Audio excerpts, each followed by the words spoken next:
Us again. My name is Dr. Ryan Shelton. I am with Go to Doc. I am the functional medicine doctor at my Go to Doc. Thank you for joining me. This week's topic is on mold toxicity. So, mold toxicity can mirror a lot of the symptoms of long haul COVID.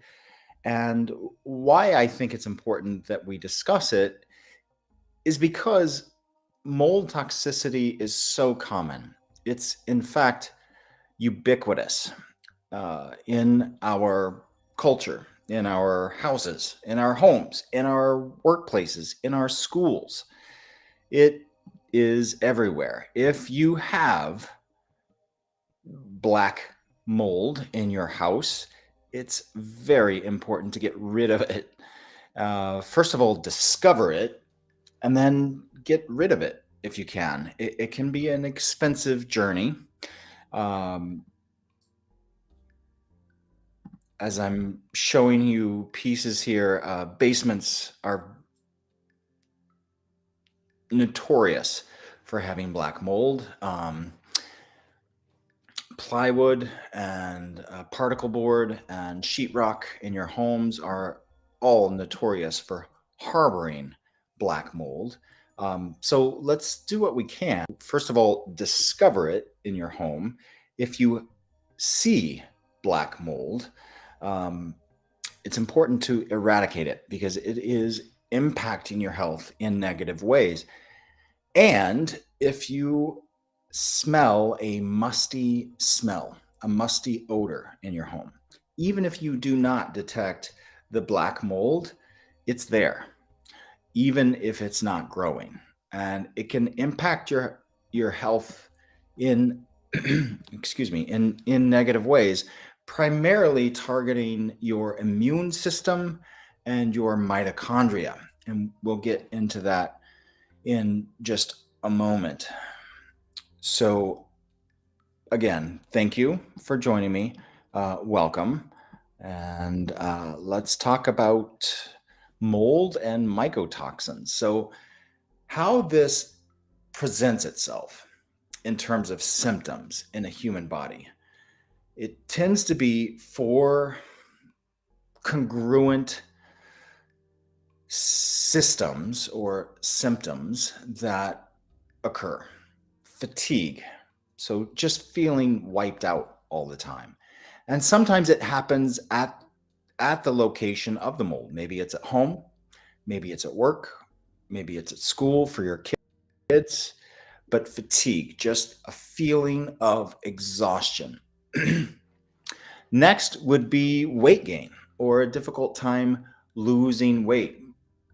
Mitochondria and the mycotoxins, the fungus and mold toxins that affect the mitochondria, cause a difficult time to lose weight. So if you're struggling with weight loss, you're eating an diet, you're staying physically active, and you're still struggling with weight loss, perhaps it's your mitochondria that's being affected by these mycotoxins and fungus or mold. So fatigue, weight, brain fog. Mycotoxins and mold have a tremendous impact on our brains and neurological function.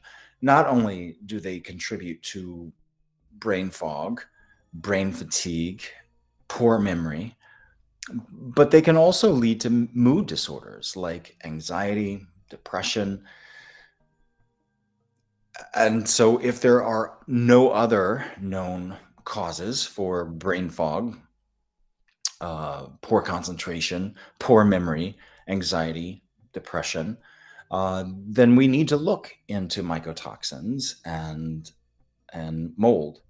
And the fourth would be muscle weakness, just feeling like you cannot walk up and down stairs like you used to, feeling like you cannot lift things like you used to, muscle fatigue. And again, that goes back to the mitochondria, the powerhouses of the cells. Mycotoxins directly affect them in profound and negative ways.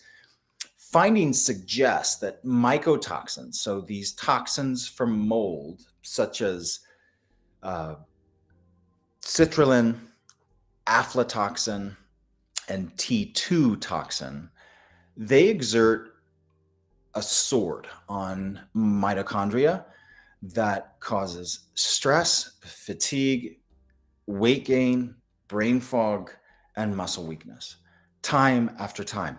And the important thing is to test to see it's there. I suggest, as the first goalpost, to test your home, test your office, test your school, test where you live most of the time.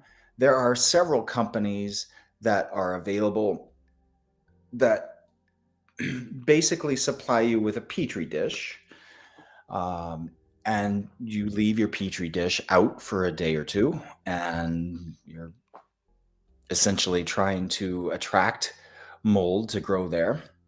And that's a great way of testing to see if your house is toxic for mold, for mycotoxins.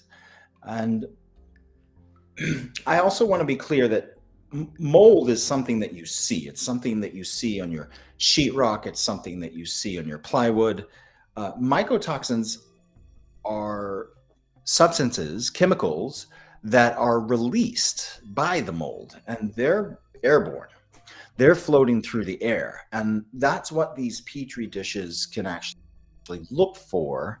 They can look for mycotoxins, so the poisons that these molds are sending off. And so a home test kit, I think, is important if you suspect mold or mycotoxins. And a big problem with mycotoxins is that they induce oxidative stress throughout the body, but primarily at your mitochondria, even at low doses. And they can contribute to considerable mitochondrial dysfunction. So fungi, mold, and their metabolites contaminate raw materials. They contaminate our floors, they contaminate our walls. But they're also available in the preparation of human foods and animal feeds. So rice, wheat, rye, barley, corn, soybeans, dried fruit, nuts, coffee, spices. Mold can contaminate these food. Contamination may occur naturally during the growth of the crop, or maybe a result of improper transport or storages. Coffee. Let's talk about coffee. So there's a particular mycotoxin, a mold toxin, called OA,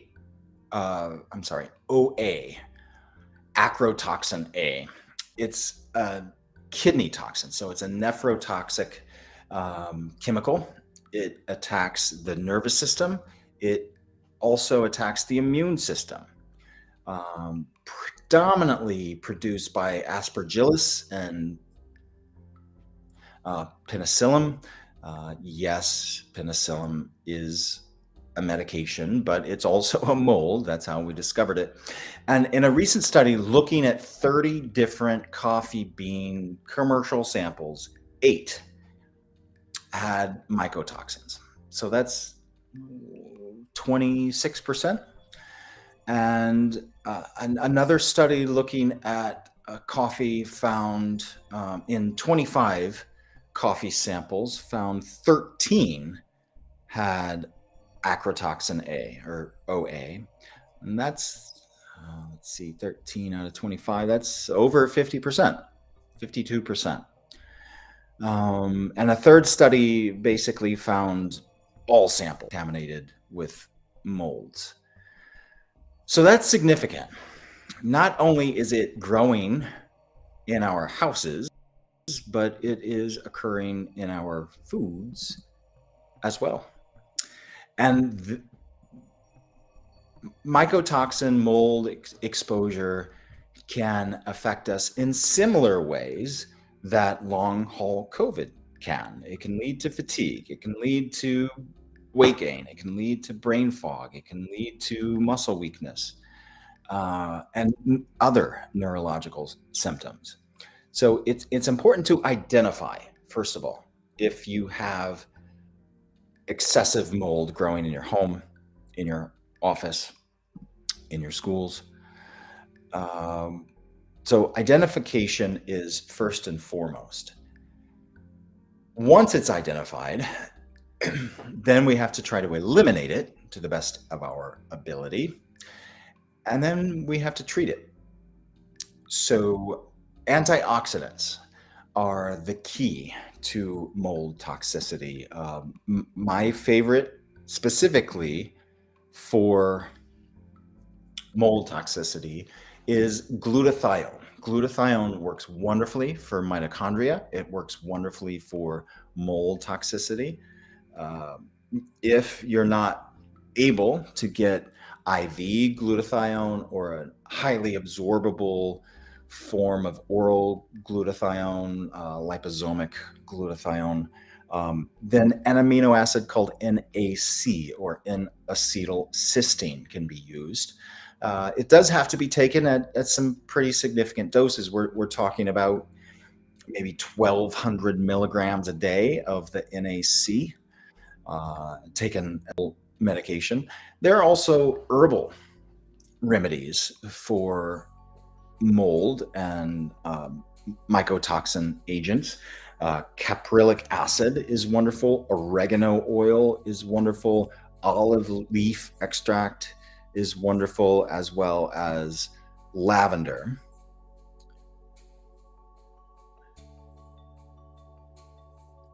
Let me get back to my screen here.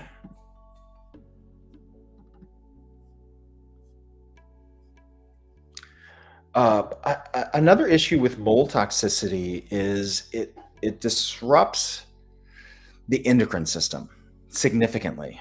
So estrogen, progesterone, testosterone, also the adrenal hormones like cortisol, epinephrine, norepinephrine, they are more times than not set in a dysfunctional state due to mold toxicity. So cortisol levels increase due to the pro-inflammatory chemicals that mold causes. And the circadian rhythm of cortisol can be affected as well. So perhaps your normally morning time high of cholesterol is decreased. So you wake up feeling foggy, you wake up not feeling energetic, and then your cortisol, which should be at its nadir or decreased point throughout the day, perhaps those nighttime levels of cortisol are elevated, causing you to feel anxiety and have poor sleep at night. So a dysregulation of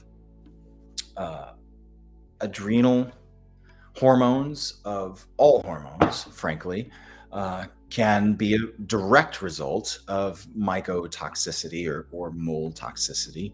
And again, these symptoms can mirror long COVID in a variety of ways. So the step number one is to test your home, test your office, test your school, test wherever you're spending a lot of time to see if it is producing mycotoxins. And again, I cannot stress this enough. Even if you do not see that black mold on your walls, it can still be produced, especially if you're smelling an odor that is somewhat musty, wet, an odor that is basically caused by the mold, and it causes endocrine disruption.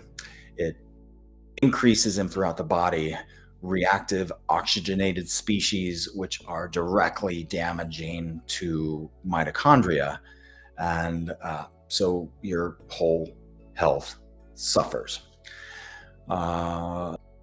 Let me get to a couple of questions, if you don't mind. Here, let me pull up that page. Um, this is just a comment. Breast implants too. Certainly, um, the material used in many breast implants can be toxic to the system.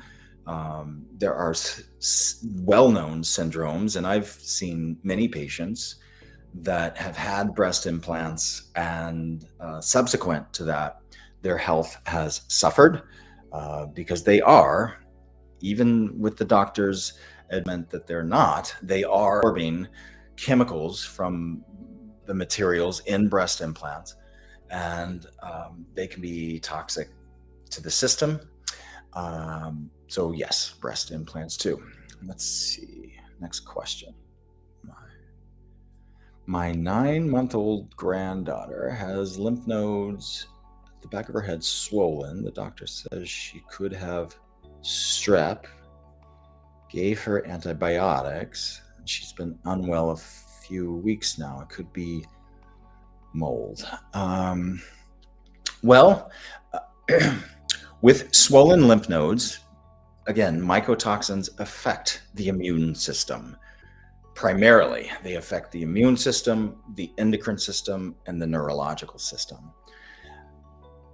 If your granddaughter has been diagnosed with strep and given a round of antibiotics, say a week or 10 days is most common, and that strep infection and those lymph nodes have not improved, then yes, it could be due to a mold or a mycotoxin overload.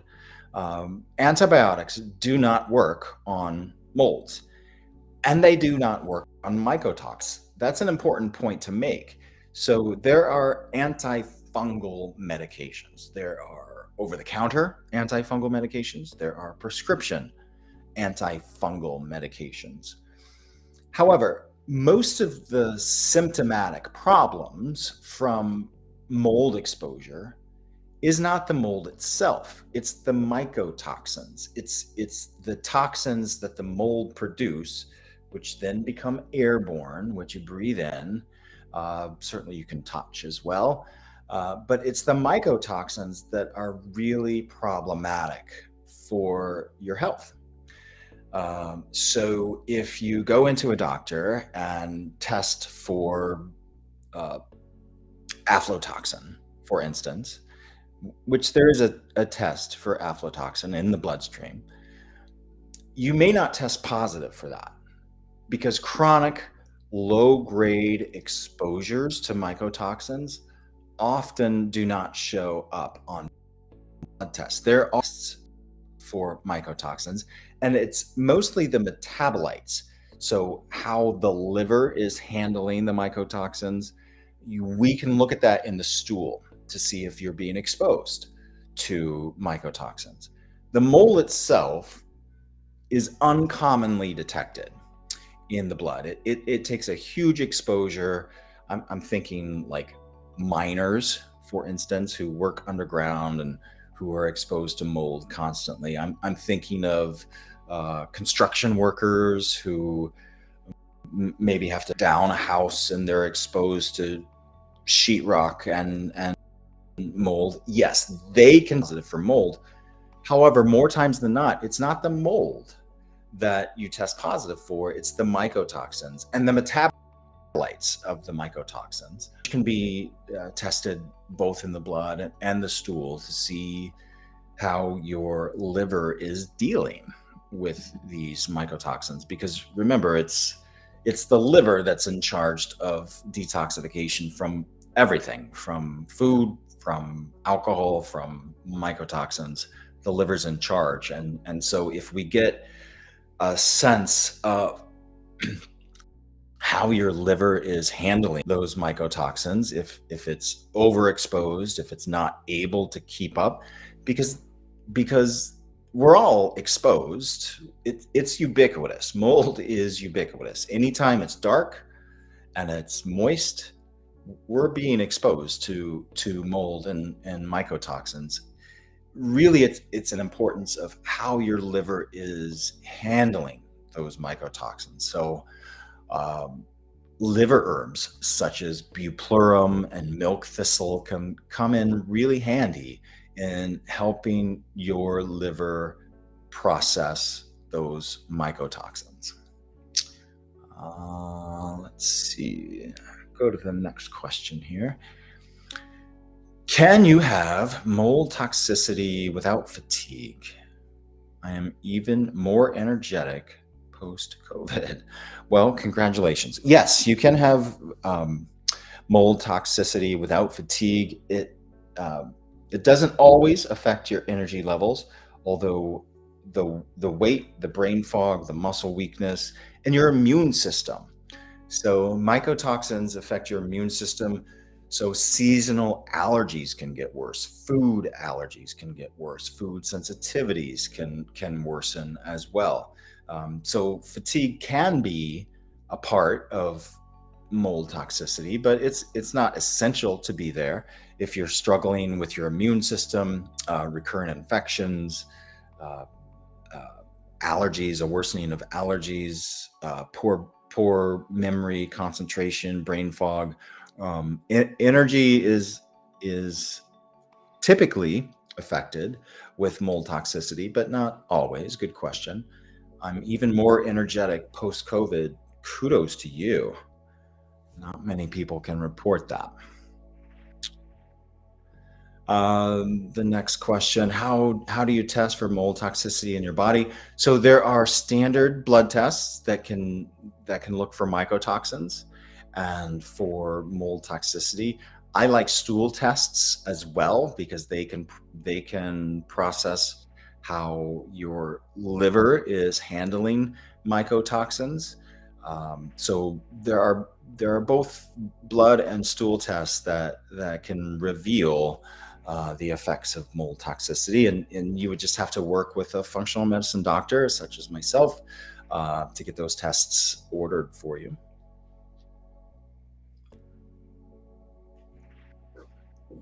Next question. What did you say for chronic fatigue? So, chronic fatigue was the subject of last week's presentation. I think maybe you're asking about that. If so, chronic fatigue is treated most effectively through treating the mitochondria, because the mitochondria are those uh, targets for infectious microorganisms such as viruses and molds, but they also act as the powerhouse of every cell. And when they're hijacked by viruses or molds, your whole body suffers. And that's mostly chronic fatigue. And there are ways that we can improve mitochondria health.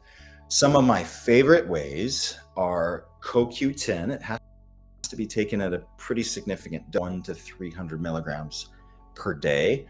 Selenium is a mineral that is helpful for the mitochondria. A B complex, so containing at least B3, B6, B12, and folate are all important for mitochondrial health, making sure that the copper and zinc ratios are correct. Alpha lipoic acid can be helpful for the mitochondria. NAC, or N-acetylcysteine. Carnitine, which is an amino acid. Magnesium, which is very important for the mitochondria. Curcumin, some antioxidants from green and black tea called EGCG. There are catechins that are high in green tea and black tea. Carotenoids, so all of those orange or red fruits and vegetables. And then polyphenols. So polyphenols are antioxidants that are colored. So anything black, blue, red, orange, any of those colors are going to be high in polyphenols. And glutathione support is is very important. And if you cannot get IV glutathione, I again would recommend taking a good dose of NAC, or N-acetylcysteine, at least 1,200 milligrams a day. So hopefully that answered your question. Let's see here. I supposedly have mold according to blood testing. I have low levels in my apartment for 8 years. Yes, if you have low levels in your apartment for 8 years, you're definitely exposed to mold and mycotoxins. It never bothered me until I got sick. What do you do? There's more mold outside than my apartment. What do you do? So I want to be clear about that important point.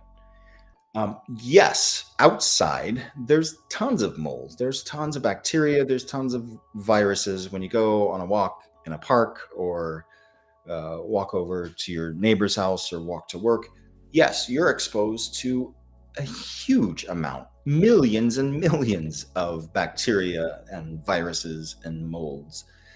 The issue is that when you live in a contained facility, such as your house or an apartment, you're recirculating that air. You're breathing in those mycotoxins more commonly. You don't get the benefit of the fresh air from outdoors.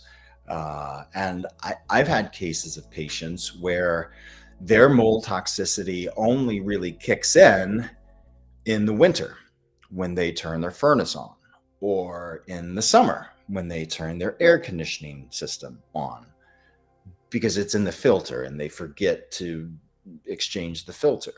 So living in a facility, if it's a house or an apartment, and rebreathing, recirculating that air in a closed facility, even if it's low levels, can cause symptoms much more than going on a walk outdoors, because your immune system knows how to deal with that outdoors.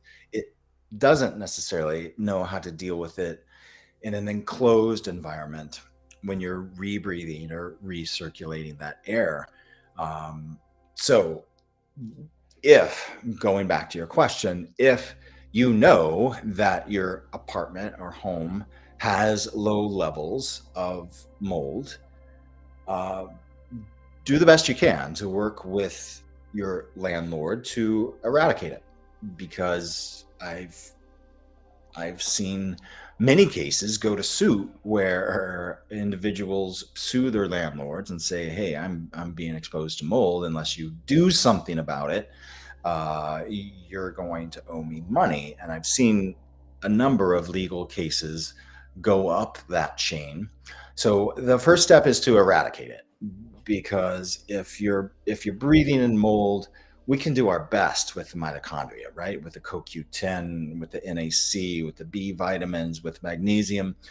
But if every day you're breathing those mycotoxins in, it's like skiing uphill. So it can be a difficult treatment to exist. So step one is to eradicate the exposure, eradicate the obstacle to cure. Otherwise, the body has a very difficult manner in which to heal itself.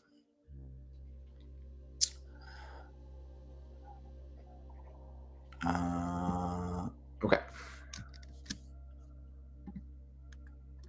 Let me get to my next question here.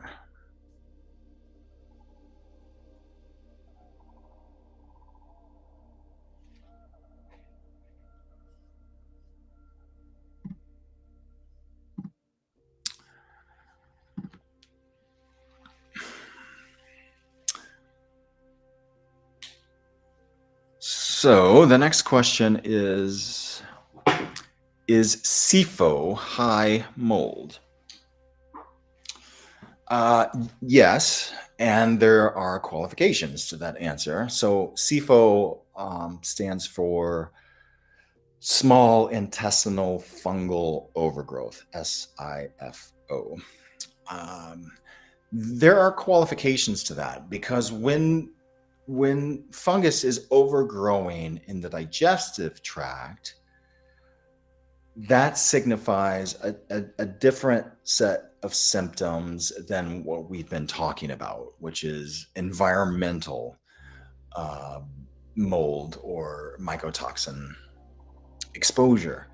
So, if your small intestine has an overgrowth of fungus, mold, then internally you're producing a lot of mycotoxins, right? Those mycotoxins, they're basically just a byproduct of mold being mold. And if you have SIBO, that means that internally you're having some mold or yeast overgrowth in your intestines, and they are producing mycotoxins, which are likely contributing to fatigue and brain fog and poor concentration and weight issues and muscle weakness. Um, so that may not be an external exposure. More times than not, SIBO or small intestinal fungal overgrowth is due to ultimately a poor diet that is um, accompanied by a lack of probiotics or healthy microbiome and stress. So we know that stress can deplete the microbiome, the healthy bacteria that live in our guts. And we know that stress can change hormones in a way that make it more likely for exogenous agents to grow in our intestine and our small intestine, like mold. So, SIBO is more times than not a poor diet with stress, a lack of nutritive microbiome, and a lack of digestive enzymes that help digestion work. So, yes, it's mold to answer your question, but it's not the same as environmental mycotoxin exposure that we've been talking about. Hopefully, that's clear.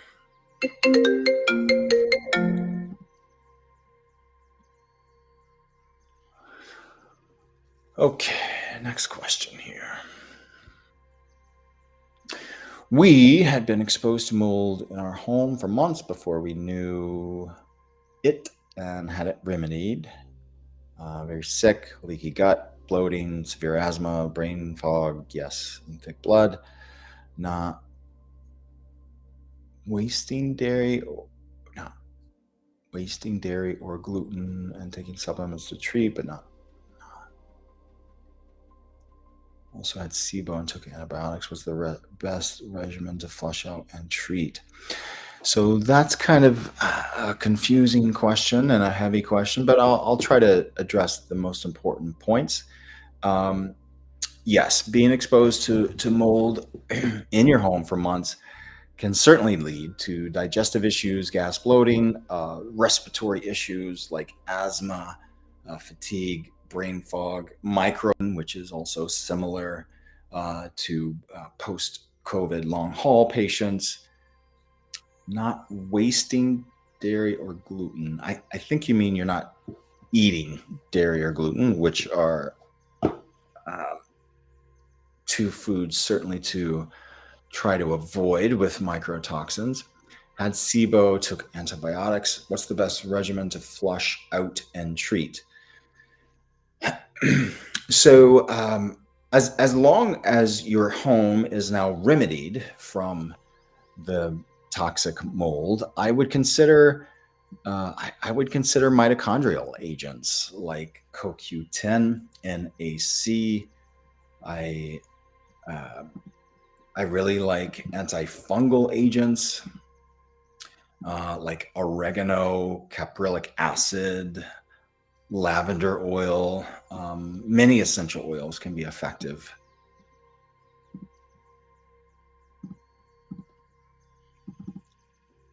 for that. Myrrh is another herb that can be effective as an antifungal, making sure those B vitamins are replete and available. Garlic extract is a great antifungal. Hydrastis, hydrastis, Oregon grapefruit is what it's most commonly known by. Green tea, astragalus. There are effective antifungal herbs that can be part of your remedy, but I would start with those mitochondrial agents as I discussed. Let me get my screen back. Where did you go?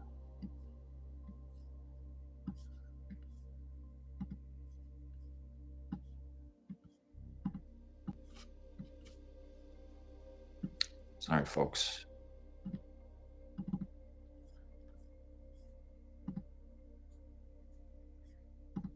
All right, there I am.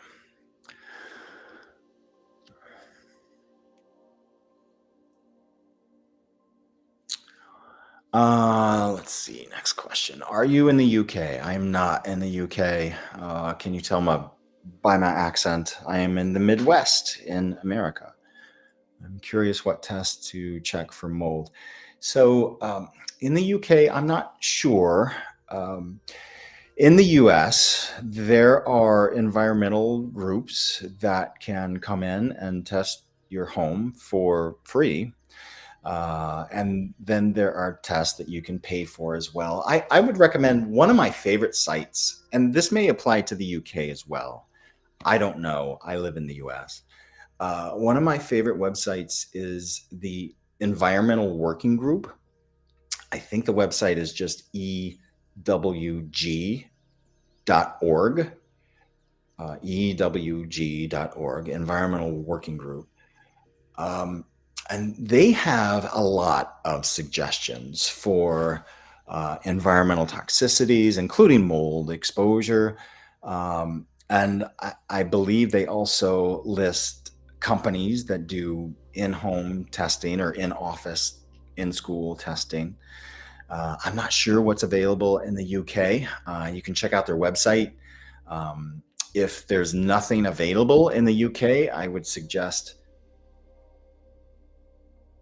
um, maybe just calling one of the numbers and inquiring if they have an associate in the UK that can come in and test for mold in your house or workplace.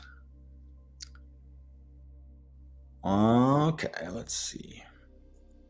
Next question. I religiously change my filter and use HEPA filter. Great. Had air quality test. The remediation company would not do anything because it's noticeable mold. They only suggested the landlord clean HVAC system. My landlord tried to do this on his own. I believe he made it worse just using a shop vac with commercial mold spray. Yes. So this question is Barbara. For companies that do not specialize in cleaning the house of mold, they do tend to make matters worse. They stir up the mold. They don't necessarily clean it with a mycotoxic chemical. They stir up the mold, and in the process, they stir up the mycotoxins that the mold express. And in ventilation systems, heating systems, and uh, air conditioning systems, it tends to be worse the next season just because they stir things up. They make the mold angry, which only makes them produce more mycotoxins, and they're still in the ventilation system and they're still causing problems. So I would again refer you to Environmental Working Group. I believe they have listed some companies that do a great job with mold eradication. It's not so much remediation as eradication. Remediation just says, yeah, they came and they wiped it with a cloth, but that's not necessarily getting rid of the mold. So eradication is really what is important. And certainly, if you're noticing If you're noticing that the symptoms have gotten worse since the remediation, then they're just basically stirring up the mold that already exists and causing you more problems than good. Um, so find another company. Try environmental working group, um, and even if that mold is not noticeable, even if it's not growing black on your sheetrock or on your ceilings, if you suspect it, if you notice that musty odor, it's there.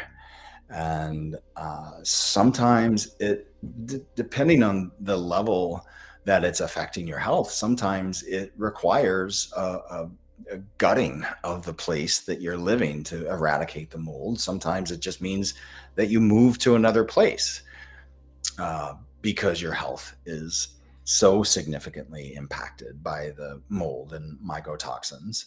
I've had a number of uh, dozens of patients. They move where they're living. They change apartments. They move out of their home into a new home, and their symptoms get better because it's that daily chronic exposure of mold that's wreaking havoc on their immune system, on their mitochondria, on their hormones, on their brain.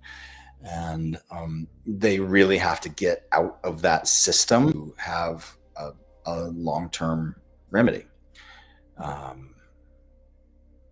Oftentimes financially, that's difficult. That's a difficult choice for many of us. I couldn't move out of my home right now. I know that. Um, but sometimes for the betterment of health, it does require a significant change in our living quarters. So I thought today's topic was relevant for functional medicine because a lot of doctors won't even discuss the possibility of mold exposure or mycotoxin exposure. Um, and in many ways, it can mirror some of the symptoms of long haul COVID. It can cause fatigue, significant fatigue, and weight gain, and difficulty time losing weight. It can cause brain fog, poor concentration, depression, anxiety. It can cause immune dysfunction, so an exacerbation of allergies, new allergies, and just walking around all the time feeling like you're sick. And it can cause muscle dysfunction and muscle weakness as well.